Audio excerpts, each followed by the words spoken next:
Hi. Looking here, 2 albums from The Darkness. Remember The Darkness? Well, they're still going. They're still a band. They never actually broke up. And you do see them.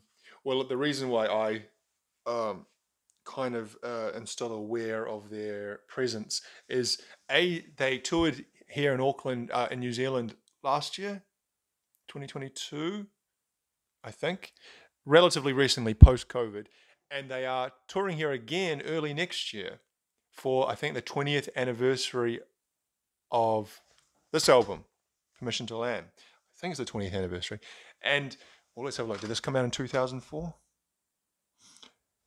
Uh, 2003. Well, this year's maybe it's the tail end of the 20th anniversary because this year would be the 20th anniversary, which is crazy to think that that's 20 years old now. But then 20 years old doesn't feel that much anymore. When I was 20, 20 seemed like a lot, and now the older I get, well, this is like all very cliche to talk about, but the older I get, and the more 20th anniversaries pass, you think, oh, 20 years is not really that long, but it is still. Because if you say this came out 20 years ago, it's quite unbelievable. Anyway, and the other reason why I know of their continued existence and relative popularity is Justin Hawkins, who is the lead singer. He has a YouTube channel which I watch from time to time. I actually used to watch it a lot more because it came up on my recommended. The algorithm suggests things to you on YouTube, and his one often was suggested to me, even though I was never subscribed to it.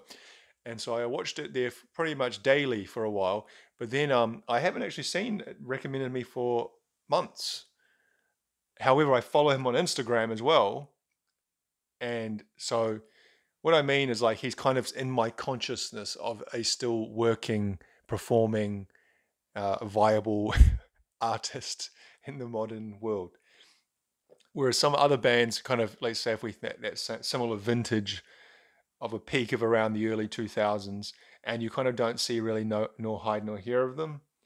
Um, like, I don't know, who was a big band in 2003? I guess the Strokes, they were kind of big around then, weren't they? And you don't really see much from, I know they released an album last year, I think. And I do see stuff from Justin Casa. Anyway, I'm off topic here. The Darkness. Both of these are secondhand. This one I got for 50 cents. This one I can't remember buying it, but I would have been about $1, I would have guessed. And uh, apart from the crack on this copy of One Way Ticket to Hell, which is their second album, is very good. It looks like the case is still in good condition. The teeth, it's got that kind of secured teeth thingy going on, which is always good because they don't break as easily. The disc itself looks excellent. I'm going to see one little, is that a hair? It was dust or something. Anyway, it looks almost brand new. This one here is a little bit kind of grimier, but still looking pretty good condition. No visible cracks or anything. And we see we have the old style teeth with no security in the middle, but none of them are broken. Someone has written B and T on the disc. That would be the former owner, B and T. A couple, I assume. Brian and Tina. Barney and Tracy. Bernard and what's another female teen name? Thelma. It's not many actually female teen names. Tina, Tracy, Thelma, Tegan, Tanya. There's probably lots. I'm just not thinking of them. Anyway, so this, like I said, came out in 2003, and down here in New Zealand, and I would assume it was the same, even more so in the United Kingdom, and I think even in America to a degree, that album seemed huge. It seemed to be kind of they were the band of the moment for a second there, kind of 2003 through 2004. Um, and that obviously the big single off that was I Believe in a Thing Called Love. And that is a really great rock song. It kind of takes all the elements of kind of, they obviously they were kind of cast um, as this kind of, I don't know, how would you call it? They took elements from bands like, especially like Queen and Aerosmith and AC/DC. He's kind of like 70s rock. Yeah, I guess, yeah, that was what they were kind of drawing on, was 70s rock, wasn't it? In their style and their performance and in their music as well. And so some people kind of wrote them off a little bit and said, oh, they're just kind of hackneyed and they're, I don't know, kind of like a joke. And kind of, I guess they didn't really help themselves that a lot of their songs were quite funny. The videos were quite funny and everything seemed very tongue in cheek. But I think that's a very British thing, isn't it? They had a very British humor. And, but maybe that's what they wanted to do. They didn't, not every band wants to be kind of taken, 100% seriously as serious artists. Does it make your music any less if it's delivered with a wry smile or as I said, a tongue in cheek or whatever else, whatever other kind of cliche you want to attach to that kind of sentiment?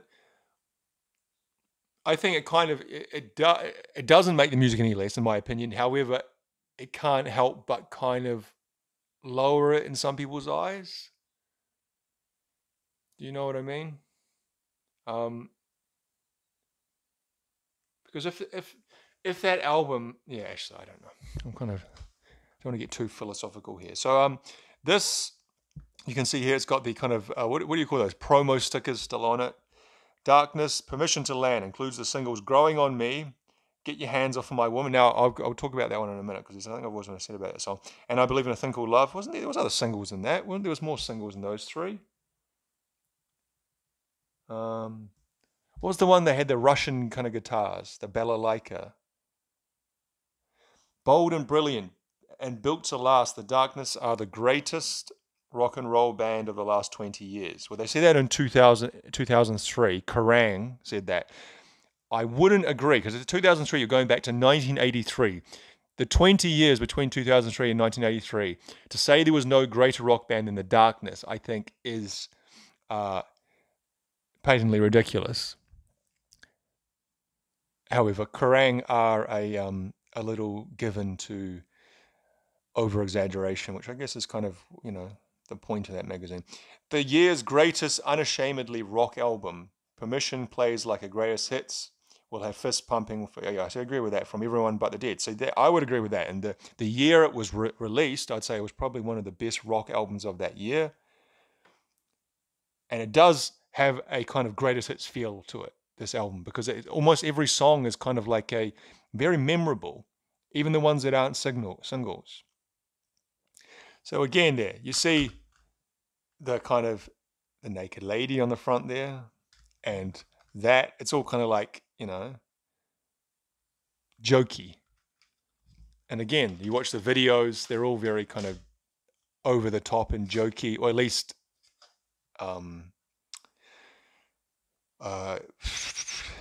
Jesus Christ. I Believe in a Thing Called Love, if you've ever seen that video. There's the band. So it's the Hawkins brothers. Is it Hawkins or Hawkins or Hawk? I think it's.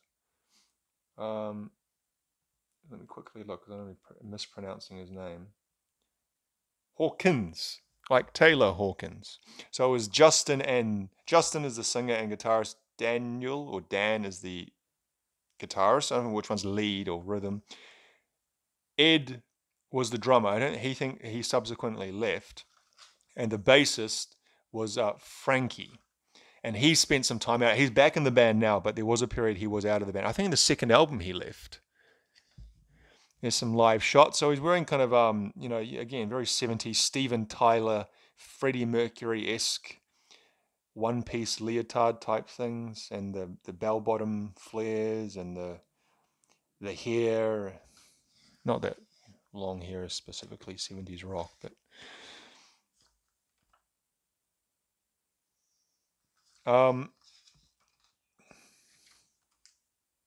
So it's kind of got that Atlantic style, because they were on Atlantic, that Atlantic style disc design.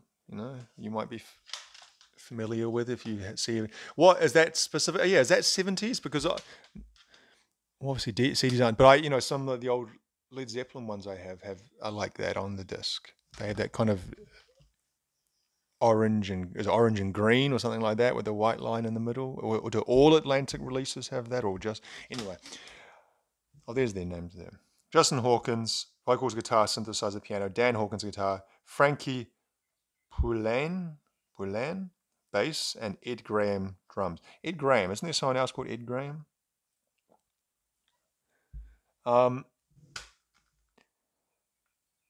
So yeah, you pick a song from this album, and it's almost like, yeah, like they said in that review, kind of like a greatest hits. It's one of those albums that's really solid, which is a word I use a lot to mean that from the beginning to the end, you can pick any song and they're all good. Not super amazingly great. It's not like a classic album or anything in my muse, but it's a good, solid rock album. Friday Night, that's a great song. Holding my own.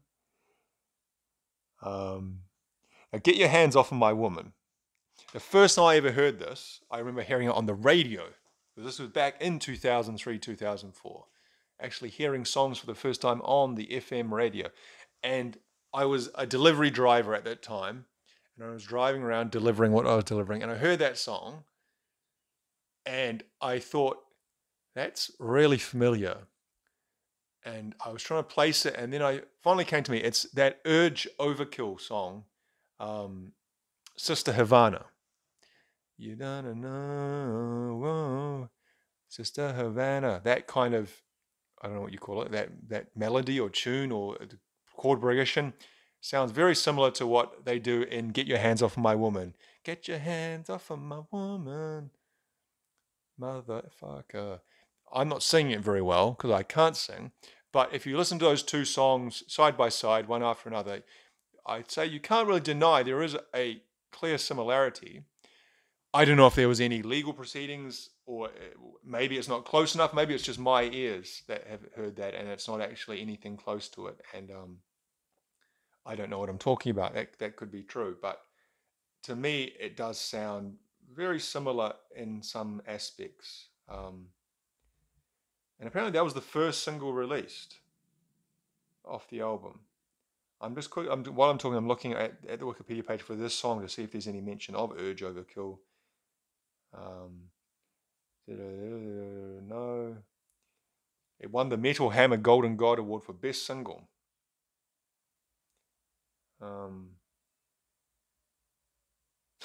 Reflected the personal experiences of lead vocalist Justin Hawkins.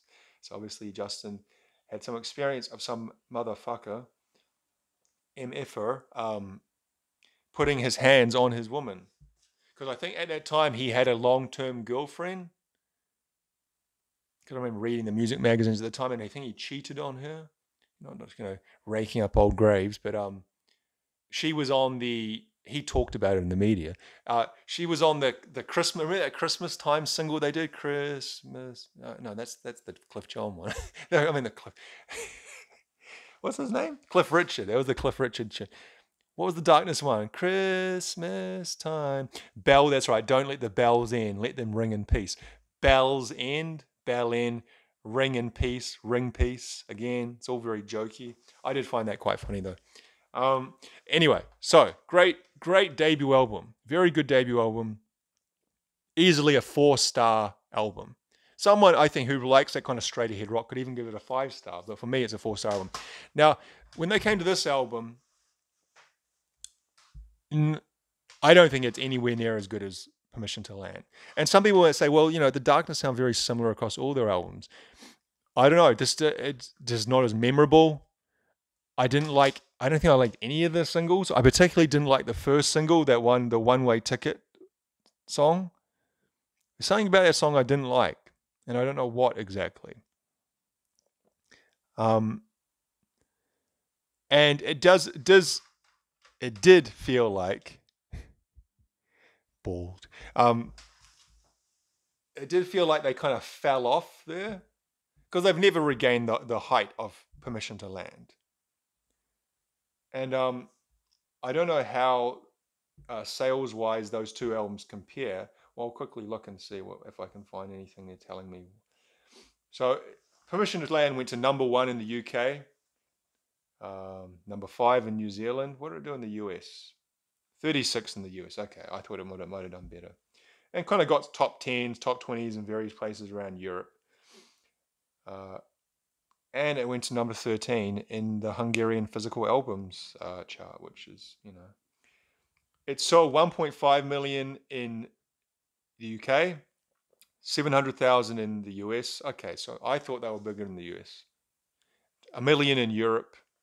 So probably sold close to 4 million worldwide, between 3 and 5 million. And they were, like I said, they were a big band. I thought they would have sold more than that, to be honest. But anyway, and it got good reviews across the board. 4 stars. I can see from 3 stars as well from Rolling Stone, but Rolling Stone gives a shit what they think. One Way Ticket to Hell comes out in 2005, which is the album I was just showing you. Coming in, clocking at only 35 minutes. It's a very short album with songs such as Knockers and Bald and Dinner Lady Arms. It's a very British humor. And you can't help but laugh. But reviews for the album were mixed. Q magazine proclaimed the 22nd best album of 2005. However, Planet Sound remarked, however, it was the world's most expensive penis joke. Who cares about that? Does that really make or break a good album? Is the lyrical content? The songs are good. For me, the songs just weren't as memorable. Okay, this only got to #11 on the UK charts, and that was the high. Nothing even approaching that anywhere else. In gold in the UK with 100,000, so they're selling, a tenth of what they sold, or less than a tenth of what they sold of their previous album. So certainly fell off a cliff there. And then the albums after, I don't think I've ever heard an album after that. Hotcakes, Last of Our Kind, Pinewood Smile, Easter Is Cancelled, Motorheart. They've released 5 other albums since then. They had a 7-year break between One Way Ticket and Hotcakes. But yeah, this is just, I don't know what it is about this, because musically it's very similar to Permission to Land, as in the musical style, that kind of glam rock, hard rock, 70s rock type stuff. But it just, the songs just don't hit. And I know Justin Hawkins? He had some substance abuse problems around this era, and I don't know if that was, sometimes people write great albums on cocaine and sometimes they don't. I wouldn't say this was a particularly overwrought album, which is what we usually associate cocaine with, but here's his brother. So there's the bassist who worked with them when Frankie left. His name, if I can find it, maybe on the last page. No, not. Oh, here we go. This is the last page. No, I'm not reading through that. Richie. I think his name was Richie Edwards. Now that because I remember thinking, oh, is that him? I was right. I knew it. Richie Edwards, a la Richie from the Manic Street Preachers, same name. But he, I think for Hotcakes, Frankie Poulain returned. Might be wrong on that. Yes, I'm right. So he was out for 7 years, and then he came back, and I think they're all still together now. Oh, that's why I said Ed Graham left, the drummer. So when did he leave? He left in 2000. Hang on, 2000. I don't know. Anyway, he's not in the band now, is what I know. And maybe there's some kind of issue there between them. I'm not sure. But yeah, The Darkness. I guess I should go and listen to their more recent stuff, because I think Justin Hawkins does have a good musical ear. If you watch those YouTube videos, the way he talks about music is very knowledgeable, like talking out, I don't know, maybe I'm just easily impressed, but picking up musical chords. Like he'll listen to something by ear and go, oh, okay, that's an A minor seventh, and then the blah, blah, blah, and then this does this and this and this, and explaining the kind of the song structure and why it's appealing or why it's not appealing. And he sounds very learned. I don't know how much musical training he has, or if he's just kind of picked it up himself, but quite impressive listening to him talk about stuff like that. Hang on. I was going to say, I thought I saw something, but he went to Huddersfield Technical College to study music technology. So that's probably not where he learned that kind of musical knowledge that I just outlined. But yeah, I'm sure that they've actually released some good music after these two albums, but I've never really had opportunity. I just haven't really, it hasn't crossed my mind to listen to it. Maybe I will. So yeah, and I was actually thinking of going to see them live because I think I've never seen them live, but I think they would be a great live band. Very kind of, entertaining. I think, that's seems to be their main purpose is not just kind of getting up and super serious, self-serious. They're getting up there to entertain, whether that's through some comedy as well as kind of theatrics and whatnot. I'm sure they would put on a really good show. So there's actually a lot of bands coming here over the next kind of 6 months. Machine Head, Fear Factory, Filter, these guys, Blink-182. Who else is every day? It seems like there's a new band popping up. Man, there's another couple. Steve Vai, and a bunch of others. So I can't be going to. But yeah. Anyway, all right. I'll leave it there. Thank you very much for watching.